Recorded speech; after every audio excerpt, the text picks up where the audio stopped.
Sir చెప్పండి.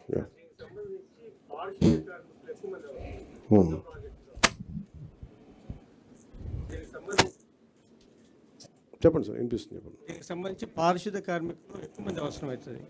ఇప్పటికే పారిశుద్ధ కార్మికులకు చాలా నెలలుగా వాళ్ళకు జీతాలు కాబట్టి దీన్ని ఎట్లా అధిగమిస్తారు? దీనికి సంబంధించి ఏదైనా ప్రాజెక్ట్ అంటే ఈ ఇన్కమ్ వచ్చే ఇన్కమ్ని వాళ్ళకి జనరేట్ అయ్యేలాగా ఏదో ఒక కాన్సెప్ట్ ఉంది. అంటే అందుకని దాని ఇవన్నీ మాకు ఇవన్నీ కాన్సెప్ట్ ఓరియంటెడ్లో ఉన్నాయి. లార్జ్ స్కేల్లో ఒక చిన్న గ్రామాల్లో చేశారు. ఇప్పుడు దాకా ఐదారు ఒక 2-3 జూపూడి లాంటి గ్రామాలు 2-3 గ్రామాల్లో చేశారు. ఇప్పుడు మీరు అడిగే వాటి అన్నిటికీ ఈ ఏమేమి ఇబ్బందులు వస్తాయి ఇవన్నీ, అందుకని that's why we said pilot project అసలు ఏమేమి వస్తాయి అనేది ముందు మాకు అవగాహన పెంచుకోవడానికి ప్రయత్నం చేస్తా ఉన్నాం. సార్ అంటే ఎవరైనా ఔత్సాహికులు కనుకుంటే అని చెప్పినాను. ఇప్పటికీ పంచాయతీలు 2019 వరకు ఇచ్చినటువంటి 3 చక్రాల వాహనాలు పూర్తిగా వాటిని కనీసం ఇప్పుడన్నా సరే బయట తీసుకొచ్చి అక్కడ ఉన్నటువంటి వాటిని చేయడానికి నిధులు కూడా పంచాయతీలో లేనటువంటి పరిస్థితి. శానిటేషన్కి వాస్తవంగా పంచాయతీలో నిధులు వాటి అంటే బ్లీచింగ్ పౌడర్కి డబ్బులు లేవు పంచాయతీలు. ఇట్స్ అంటే మేమేమనుకున్నా అంటే there lot of challenging situations ఉన్నాయి. అంటే మనిషి ఛాలెంజ్ ఉంటేనే కదా ఎదుగుతాడు. So we're take it in a very positive note. Will see how it we take it forward. పంచాయతీలకి నిధులు అంటే మెయిన్ ఇప్పుడు ఉదాహరణకి పంచాయతీల్లో నిధులు ఎలా కావాలంటే శ్రీనివాసన్ గారు కాకుండా చాలామంది ఔత్సాహిక రైతాంగం చాలామంది వచ్చి పంచాయతీలకి నిధులు ఏంటి అనేది నేను ఒకసారి సజెషన్ అడిగితే కొంతమంది ఒక కొబ్బరి చెట్టు ఎంత సార్ అది how much coconut tree wood yield income for each panchayat? You can say it from there. Actually, in this liquid resource management, we are planning to plant coconut trees for every 30 feet in the roadsides where there is no electric line, telephone lines, and also there enough soil in the roadside. Through that, for example, 5,000 coconut trees if you are planting in the roadsides of the Gram Panchayat, where these coconut trees require only the grey water which is coming in the wastewater drainage. That's enough. 8 years normal coconut trees, whatever we do in Tamil Nadu, 8 years T into D, tall into dwarf. That 8 years it start yielding. That means from today, 8 years onwards, they'll get minimum 1 crore rupees as a auction of the coconut trees directly. So that because I traveled all over India, I know that North India, the tender coconut is great demand, where they never grow there. So we have to send a lot of tender coconut. So that's how village Panchayat will get the support. Thank you, sir. No, చెప్తాను. First బేసిక్గా పంచాయత్స్కి డబ్బులు లేవు. ఇప్పుడు ఒక్కొక్క పంచాయతీకి వచ్చిన డబ్బుల్ని కాన్స్టెంట్గా ఇది మన స్వచ్ఛాంధ్ర కార్పొరేషన్ కానీ ఇవన్నీ చూస్తే మీకు గాంధీ గారిలో ఆయన ఇష్టమైన కళ్ళద్దాలు ఆయన పెట్టుకునే కళ్ళద్దాలు కనిపిస్తాయి. ఇది ఏంటంటే ఇది గాంధీ గారి ఆశయాలని ముందుకు తీసుకెళ్ళడానికి కాదు, పంచాయతీలని నిర్వీర్యం చేశాం. కారణాలు మేబీ పొలిటికల్ కారణాలు కావచ్చు, మేబీ అడ్మినిస్ట్రేటివ్ ఇష్యూస్ కావచ్చు, కానీ పంచాయతీలని సమూలంగా ఒక ప్రక్షాళన జరగాల్సిన అవసరం ఉంది. స్వయం సమృద్ధి పంచాయతీల మీదే మా దృష్టి ఉంది. దాంట్లో భాగంగానే ఈ మనకి దాని ఇన్కమ్ సహజంగా వాటిని పెంచుకునేలా ఎలా ఉండాలి దీంట్లో ముందుకు తీసుకెళ్తున్నాం, ఆలోచన చేస్తున్నాం.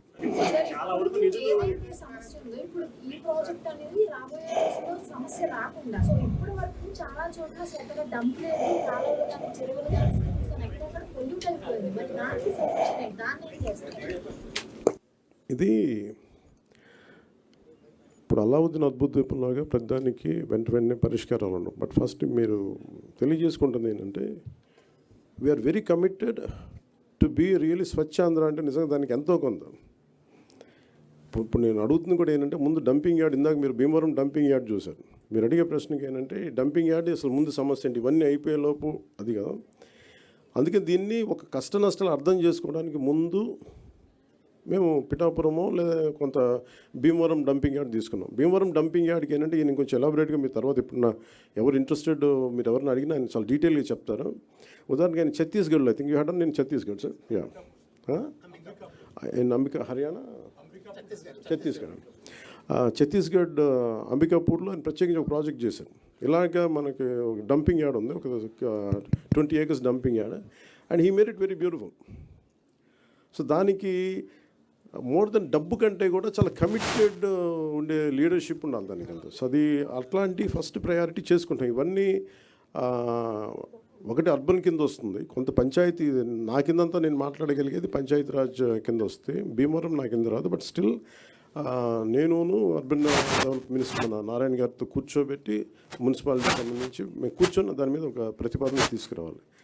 ముందు దీన్ని ఇనిషియేట్ చేస్తాను త్రూ ఫ్రమ్ పిఆర్.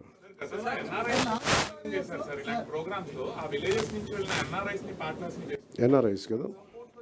అంటే ఇప్పుడు మేము అదే చేస్తున్నాం. ఇప్పుడు మాకేమున్నాయంటే చాలామంది కమిటెడ్గా వాళ్ళ గ్రామాల్లో గ్రామం వరకు శుభ్రం చేసుకునే, ఫర్ ఎగ్జాంపుల్ మనకి రిలే హౌస్ ఇది మన 80s మన అన్నాహజారే గారు చేసింది ఇలాంటి ప్రయత్నమే కాదు. అది పెద్ద స్థాయిలో వెళ్ళలేకపోయింది. అది ఓన్లీ కొన్ని పరిమితమైన గ్రామాలు పరిమితమైన మండలాలకి అయిపోయింది. కానీ సో మాకేంటంటే ఎన్ఆర్ఐస్ని ఎంతమంది స్టేక్ హోల్డర్స్, ఇప్పుడు నా ప్రయత్నం ఏంటంటే మా అందరి ప్రయత్నం ఎవరు విల్లింగ్గా ఉన్నారు. ఫస్ట్ ఒక ఉదాహరణకు మేము పిఠాపురంలో చేస్తే 54 పంచాయతీల్లో మాకు అర్థం అవుద్ది మోడల్.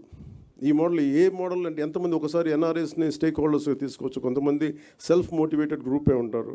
ఉదాహరణకి బాంబే లాంటి చోట బీచెస్లో ఇండివిజువల్స్ పాపం యువత చాలామంది వాళ్ళే ఒక గ్రూప్గా ఏర్పడిపోయి వాళ్ళే క్లీనప్ చేశారు బీచెస్ అక్కడ. సో అలాగే మేము దిగే వరకు లోతు తెలియదు అంటారు. కాబట్టి మేము దిగిన తర్వాత maybe we will take support from everyone.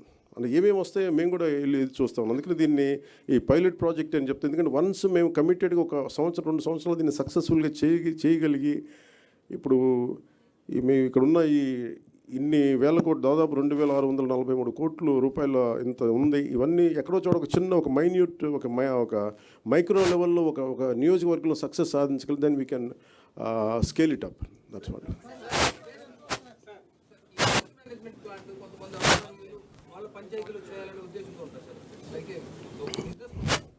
Actual purpose ఏంటంటే ఇప్పుడు మనల్ని ఏదైనా సరే సర్వీస్ అంటే ఎవరు పనిచేయరండి. Solid and liquid resource management. ఎందుకంటే money is the greatest motivation. మీరు సర్వీస్ చేయండి అంటే అందరూ అలసిపోతారు, పారిపోతారు. అందుకని దీంట్లో డబ్బు ఉంది, చెత్తలో డబ్బు ఉంది అంటే అందుకే నేను ఫోటో కూడా ఏం పెడతానంటే మా లక్ష్మీదేవి ఫోటోగ్రాఫ్ పెడతారు. ఇది చెత్త అంటే దాని డబ్బు ఉండదు అనుకుంటారు, దీంట్లో ఐశ్వర్యం ఉందని చెప్పడానికి ఈయన ఏంటి sir what you did something income పూజ ఫస్ట్ టైం సంథింగ్ లేదు అంటే దీంట్లో ఐశ్వర్యం ఉందని చెప్పడానికి. అని మనం ఊహించాం కదా. ఒక చిన్న పేపర్లు అమ్మేసి అంటే ప్రతి దానికి కార్డుబోర్డు ఒక చిన్న ఈయనతో డీటెయిల్గా కూర్చుంటే ఈ నాలెడ్జ్ మేము ఇంపార్ట్ చేయడానికి అంటే ఔత్సాహికులకి ఏదైనా దీంట్లో ఫర్ ఎగ్జాంపుల్ ఈ సార్ట్అవుట్ కేంద్రం పెట్టుకున్నారనుకోండి.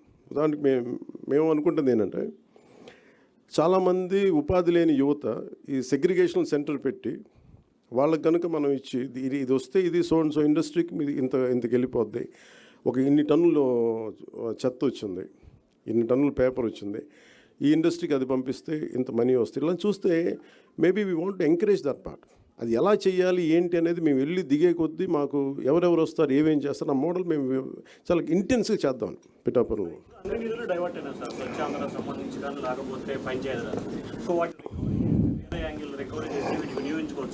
ఖచ్చితంగా వినియోగించుకోవచ్చు. కానీ ఎలా రికవరీ చేస్తాం? ఇప్పుడు ఉదాహరణకి అంటే ఇప్పుడు నేను ఏ రివ్యూ మీటింగ్స్లో కూర్చున్నా కానీ అందరు కలిసి ఒక పేరు అవసరంగా లేదు కానీ ఒక ఐఏఎస్ అధికారి పేరు చెప్తారు. అన్ని అనర్థాలకి మూలం ఆయనే అన్నట్టుగా అసలు ఇన్ని అవకతవకలకి మొత్తం కూర్చోబెట్టి ఏ రివ్యూ మీటింగ్లో కూర్చున్నా ఆయన ఏళ్ళన్నీ ఆయన వైపు చూపిస్తుంటాయి. అఫ్కోర్స్ ఆయన ఇప్పుడు వెళ్ళిపోయారు అనుకుంటాను నాకు తెలిసి.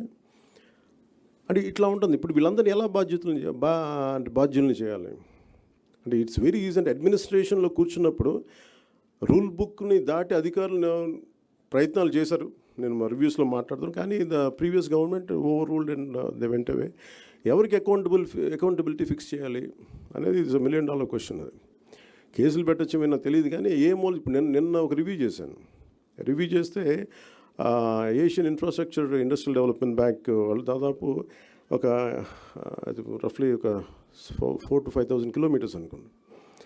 వాళ్ళకి ఇస్తే వాళ్ళు అడిగింది ఏంటంటే ఒకప్పుడు మనం ఒక 70% వాళ్ళు ఇస్తే ప్రతి ₹1,00,00,000కి ప్రతి 100 కోట్లకి 70 కోట్లు వాళ్ళు ఇస్తే మనం 30 కోట్లు పెట్టాలి. అంతే కదా సార్? దట్స్ వాట్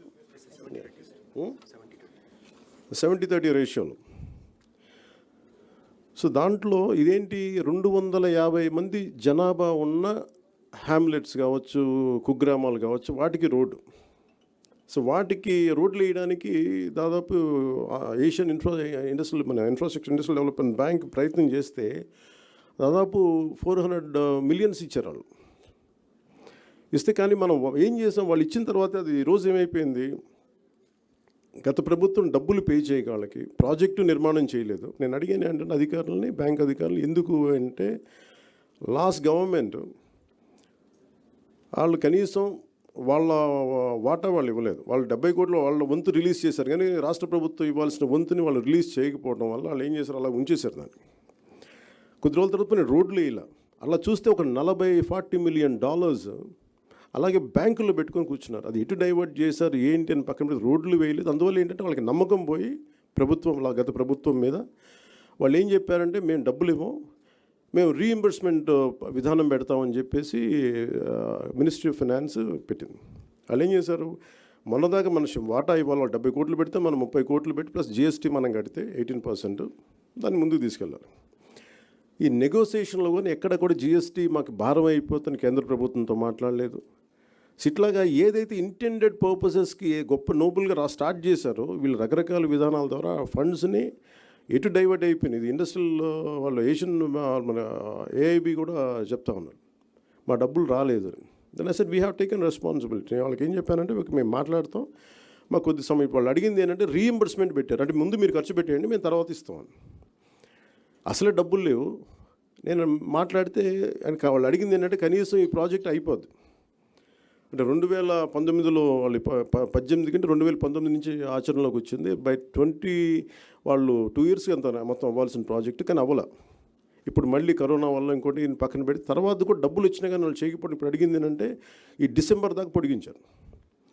ఈ డిసెంబర్ లోపు నేను అడిగింది ఏంటంటే ఇది కంటిన్యూ అవ్వాలి ఫండింగ్, అంటే ఏం చేయాలి, మేము డబ్బు కొంత పెట్టాం కూరుకుపోయాం దీంట్లో, మాకు డబ్బు మాకు రావాలి, మీరు ఎలా చేస్తారు ఏంటి అడిగితే నేను చెప్పాను వాళ్ళు ఏంటి మేము చేయగలం అంటే మాకు కనీసం 200 crores పర్ మంత్ మీరు ఈ ప్రాజెక్ట్ మీద పెడితే, రోడ్ల మీద పెడితే దీన్ని ఒక 3 months తర్వాత మేము will make sure that reimbursement నుంచి మేము తిరిగి లోన్ ఇచ్చే పద్ధతికి వస్తాం. సో ఇలాంటి ఛాలెంజెస్ ప్రతి చోట ఉన్నాయి. మీరు ఏ పథకం తీసుకున్నా ఈ పథకంలో ఒక ఛాలెంజెస్ ఉన్నాయి. సో ఇలాంటి challenges నడుములో we want to do something like this. That's all. About converting waste into wealth. You already explained about the challenges that the state is facing. What are going to be your primary stakeholders with respect to going ahead and ensuring that this waste will be converted into wealth? Like, are you going to take NRIs? Are you going to take youth? That's the question has put it exactly. See, there should be a financial incentive for anyone who does this, who would like to come forward, and we have to give some kind of wealth creation has to happen from garbage. I think that should be a great motivation for a lot of entrepreneurs or youngsters to come. We don't need great knowledge for this. We don't need great technical aspects to it. It's just mere commitment and someone who is committed to collect garbage for every 12 hours and who could monitor it. And we are a part of it. And it's a challenging thing, and as you said, you have so many doubts in your question. But I said we would like to explore. For me also, it's quite a new one, quite innovative thing, and I know I'm going to face challenges. So unless I get into it, Sir. I don't know what kind of challenges and what kind of solutions. Maybe if I get a challenge, then I say what kind of innovative solutions we would come out with. I think we keep on exploring it as each day passes by.